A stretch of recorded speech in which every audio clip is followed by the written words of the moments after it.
A huge crowd showed up tonight to vote on a $22 million proposal to build a new firehouse in Irondequoit, a project the chief said was sorely needed.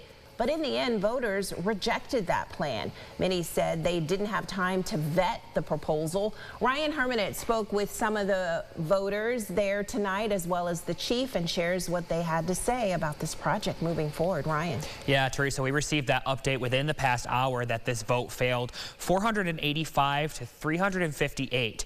Prior to getting these results, the district's fire chief explained to me why he had hoped for the proposal to pass.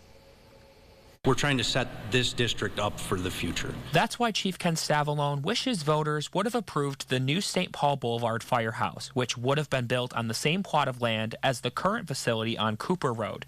Between the lack of co-ed bunk rooms and the need for costly repairs to their HVAC and plumbing, Stavelone says the new build would have been around $2 million more than if they were to remodel, and claims that it would have been worth the investment. This is just really about the health and safety and operational readiness of our firefighters. It's about protecting them, and it's about building a building that's going to be here for the next 50+ years. The current firehouse was built in 1990 and since then has fallen out of compliance with the National Fire Protection Association, or NFPA.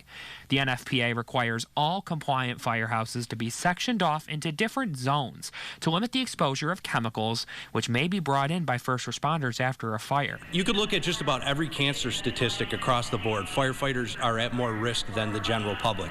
14% of dying of cancer than the general public. And that's why it's so important for us to build a new firehouse and have a way to protect those that protect us. The voters we spoke with were on board with the project, which would have costed them an extra $62 a year in taxes. So if you break that down month to month, that's really, an extra $5, $6 a month that we'd have to pay to have a whole brand new facility here for them to use. I think it's a great investment. Right, you want the community to be safe, and so if they're going to do their job well, they need what they need to do that well. So this is part of that. Others wish they would have had more time to learn about the proposal and weigh the pros and cons. And it seemed to me there wasn't a lot of publicity about this, so that was a little disappointing. I don't know how transparent the process was.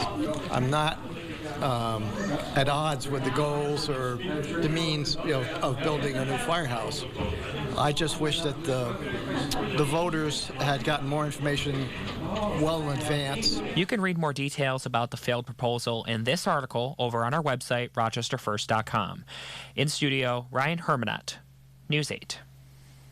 Ryan, thank you. No word yet on whether they'll try again.